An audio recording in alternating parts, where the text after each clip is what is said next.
ओम नमः शिवाय।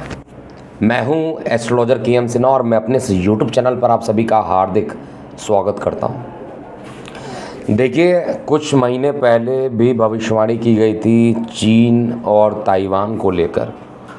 जिस समय युद्ध चल रहा था यूक्रेन और रशिया का, उस समय स्पष्ट रूप से बताया गया था अगला जो स्टेप होगा वो चाइना का ताइवान के ऊपर अटैक होना। और आज जिस तरीके से पूरा न्यूज़ में ये विषय बना हुआ है, तो आइए हम देखते हैं एस्ट्रोलॉजिकली क्या कंडीशन बनेगी। क्या 100% युद्ध हो के रहेगा या केवल ये हवाबाजी ही सिद्ध होगी, वार रहेगी, या इसका क्या इफ़ेक्ट आगे पड़ेगा। क्या ये केवल ट्रेड वार जैसा रहेगा या इसमें एक्चुअली में युद्ध उसी तरीके से होगा जैसे रशिया यूक्रेन का युद्ध चल रहा था। एस्ट्रोलॉजिकली देखते हैं। सबसे पहले देखिए, किसी भी देश में अगर युद्ध होता है, किसी भी देश में अगर युद्ध होता है तो वो निश्चित रूप से मंगल का प्रभाव उसमें ज़्यादा रहता है। सेनापति की संज्ञा प्राप्त है मंगल को, और कुछ ही दिन में मंगल जो होंगे वो राशि परिवर्तन भी करने वाले हैं। 10 अगस्त के आसपास ये राशि परिवर्तन करेंगे। वर्तमान में अंगारक दोष मंगल बना चुके हैं। शनि देव की भूमिका भी युद्ध के लिए बहुत ज़्यादा रहती है, क्योंकि युद्ध का जो प्रभाव होता है वो एक दिन में नहीं ख़त्म होता है।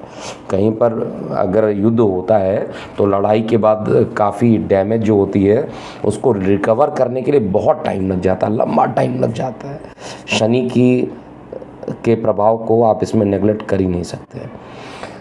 जो मैंने रिसर्च किया हुआ है यहाँ पर, और सुबह से ही इस टॉपिक पर ही पूरा रिसर्च कर रहा था कि कब कब पहले भी युद्ध रहा, और उसको भी डिस्प्ले में चार्ट के माध्यम से जिनको समझना उनको मैं बता रहा हूँ, और बाकी लोगों को पॉइंट टू पॉइंट यहाँ पे समझाऊँगा।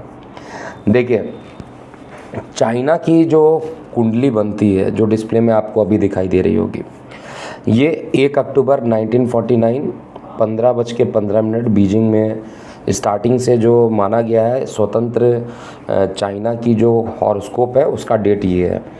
मकर लगन और मकर राशि की कुंडली बनती है। वर्तमान में 7.5 ही ऑलरेडी मकर पे चल ही रहा है, लेकिन क्या किसी कंट्री पे भी 7.5 का प्रभाव हो सकता है, ये एक सोचने वाली बात है।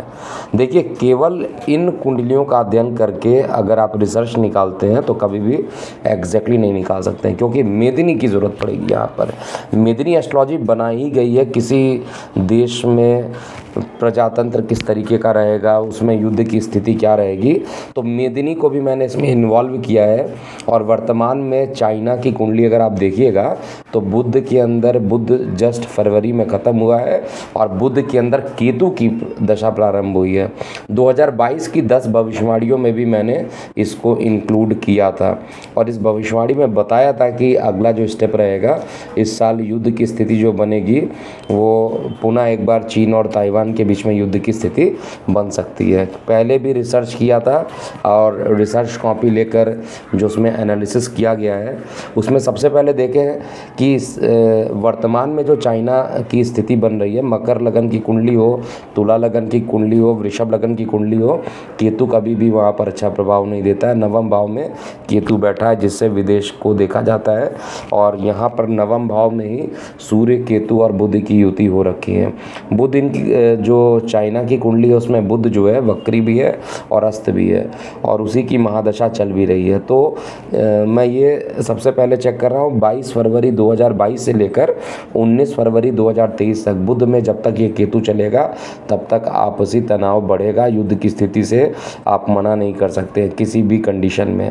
एक बार पुनः देखिए, जो 7 ग्रहों की युति 25 अक्टूबर को होगी, उसी दिन दिवाली के जस्ट अगले दिन ये 7 ग्रहों की युति पर भी अगला वीडियो आप जल्दी इस चैनल पर देखेंगे।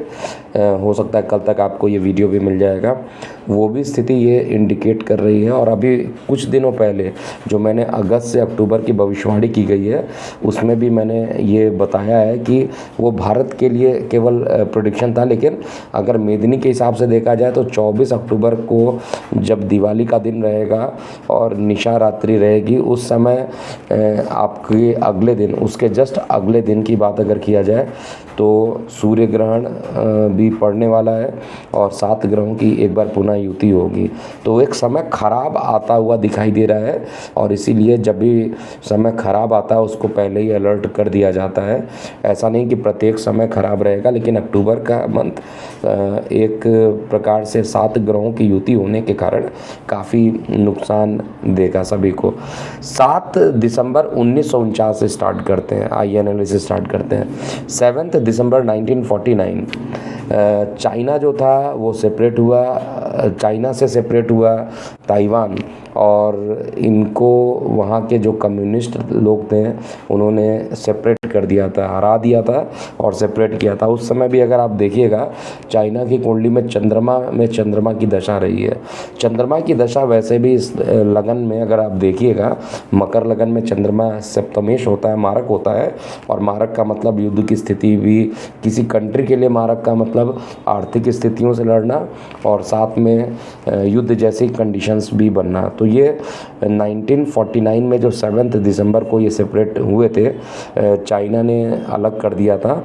उसके बाद 27 जून 1950 ये एक डेट ऐसा आ रहा है जो दूसरी इम्पॉर्टेंट डेट है चाइना के लिए और वर्ल्ड के लिए भी।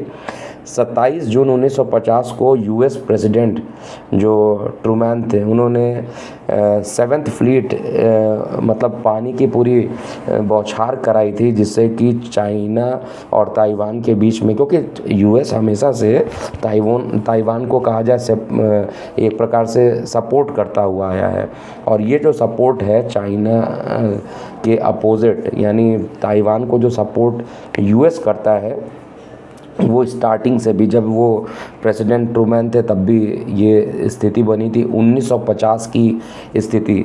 और उस समय चाइना की कुंडली में चंद्रमा की दशा जस्ट खत्म हुई थी, चंद्रमा में मंगल प्रारंभ हुआ था। 3 सितंबर, ये सबसे इम्पॉर्टेंट बात है, इस वीडियो का सबसे इम्पॉर्टेंट पॉइंट यही आने वाला है। 3 सितंबर 1954 और 23 अगस्त 1958, ये दोनों डेट मैं फिर से रिपीट कर रहा हूँ। 3 सितंबर 1954 और 23 अगस्त 1958 ये वो डेट थे जहाँ पर 2 बार अटैक हुआ, और ये चाइना ने अटैक किया ताइवान पर। दोनों बार अटैक हुए और उस समय जो स्थिति बनी हुई थी, मंगल राहु का अंगारक दोष बना हुआ था, बृहस्पति केतु की युति बनी हुई थी और शनि की दृष्टि मंगल राहु सभी पर पड़ रही थी। 58 की अगर बात किया जाए तो वहाँ पर मंगल राहु की जगह मंगल केतु के साथ उपस्थित था, और शनि की बात किया जाए और बृहस्पति की बात किया जाए तो शनि से षडाष्टक योग भी बन रहा था। ओवरऑल अगर कहा जाए कि क्या अब आने वाले टाइम में स्थिति क्या रहेगी, और ये जितने भी युद्ध वाली कंडीशन स्टार्टिंग से रही है या सेपरेशन की बात किया जाए, वो सभी चाइना की कुंडली में चंद्रमा की महादशा में रहा है। चाहे वो चंद्रमा में चंद्रमा हो, चाहे चंद्रमा में मंगल हो, चंद्रमा की महादशा में चंद्रमा अंतरदशा तो खराब रहेगा मकर लगन में, साथ में जिस पोजीशन पे भी बैठा वहाँ पर भी खराब रहेगा। कई बार विपरीत परिस्थिति में भी कोई ग्रह अच्छे परिणाम दे पाते हैं, लेकिन यहाँ पर ऐसा नहीं है। चाइना चंद्रमा में जब शनि बना तब भी यहाँ पर परेशानी उत्पन्न हुई, चंद्रमा में जब शुक्र चला तो भी यहाँ पर परेशानी उत्पन्न हुई।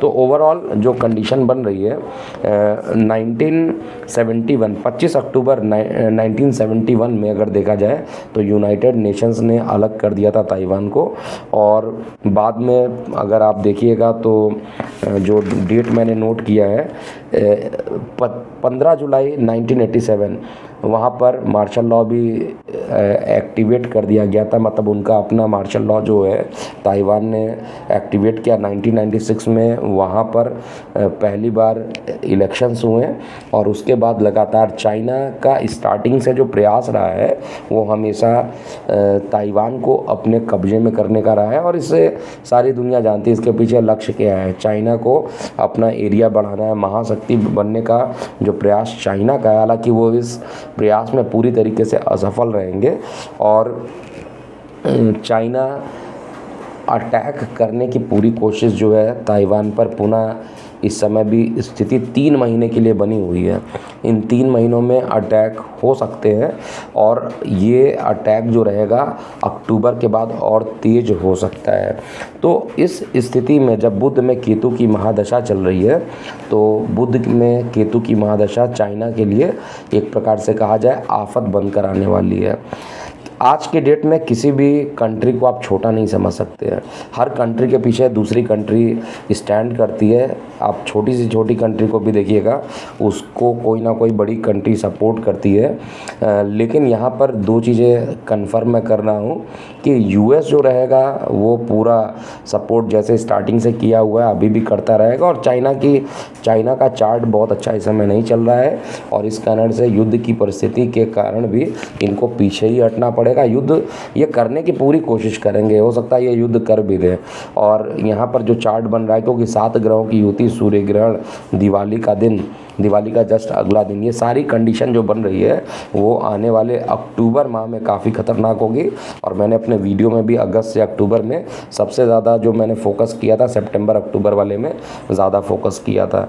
तो युद्ध की स्थिति निश्चित रूप से यहाँ पर बन रही है और युद्ध में चाइना को बहुत ज़्यादा मुश्किलों का सामना भी करना पड़ेगा। चाइना भी पीछे हटने को तैयार नहीं होगा और यूएस से भी एक प्रकार से यूक्रेन रशिया वाली स्थिति जो है यहाँ पर भी बनते हुए लगभग दिखाई दे रही है। हालांकि ये इतना ज़्यादा प्रबल नहीं रहेगा और यहाँ पर फिर वही पुरानी बातें चलेंगी। मतलब एक दूसरे के ट्रेडिंग को रोकने की कोशिश करेंगे, अर्थव्यवस्था को गिराने की कोशिश करेंगे, जिसके कारण, क्योंकि मैंने ये भी बताया हुआ है आप लोगों को कि 10% तक मार्केट भी करेक्ट होगा। शायद यही एक कंडीशन ऐसी बन रही है जिसके कारण स्थिति जो है वो काफ़ी सेंसिटिव हो गई है। ये युद्ध जो रहेगा, डेट मैं बता दे रहा हूँ, इस डेट तक युद्ध होने की पूरी संभावना बन रही है और ये जो रहने वाला है 19 फरवरी 2023 तक का पूरा डेट है। जब तक बुध में केतु है तब तक आप हर तरीके की कंडीशंस को कैलकुलेट कर सकते हैं और ये कंडीशन जो रहेगी अक्टूबर 24 के बाद स्थिति और ख़तरनाक हो सकती है। तो ये था पूरा मेरा कैलकुलेशन किया हुआ चाइना वर्सेस ताइवान के लिए, क्योंकि इस एनालिसिस में मैंने पुरानी घटनाओं को पूरा देखा। 1949, 1954, 1958, ये सारी घटनाओं को मैंने देखा जब कॉन्फ्लिक्ट हो रहे थे पहले भी, और लास्ट में 1987 में जब मार्शल लॉ ताइवान ने अपना इस्टेब्लिश किया और उसके बाद 1996 में भी इनके चुनाव हुए। उसके बाद भी लगातार चाइना का हमेशा से ये प्रयास है और इस वर्ष 2022 के प्रारंभ में ही बता दिया गया था कि इस तरीके की स्थिति उत्पन्न हो सकती है और ऐसा हुआ भी है। आगे चाइना पीछे हटने को तैयार नहीं होगा और चाइना और यूएसए की अगर बात किया जाए तो मैं अभी भी एक चीज़ मैं बता देता हूँ कि यूएसए के जो राष्ट्रपति बाइडेन जी हैं, उन्होंने जिस तरीके से यूक्रेन को आगे करके और बैकवर्ड अटैक करने की कोशिश की है रशिया पे, उसी तरीके से यहाँ पर भी ये कोशिश करेंगे। सहयोग तो यूएसए देगा, पीछे नहीं हटेगा। यहाँ पर वो यूक्रेन वाली कंडीशन नहीं होगी जिस तरीके से धोखा मिल गया था यूक्रेन को बीच में। लेकिन यहाँ पर ये अपनी स्थिति को मजबूत करने के लिए, क्योंकि बहुत पहले से ही यूएसए ने मदद करने की कोशिश की है ताइवान को लेकर, और इसमें सबसे बड़ी भूमिका हमारे देश की भी रहेगी। और भारत चाइना के बीच युद्ध हो सकता है या नहीं होगा, इस पर भी मैं प्रेडिक्शन ज़रूर दूंगा।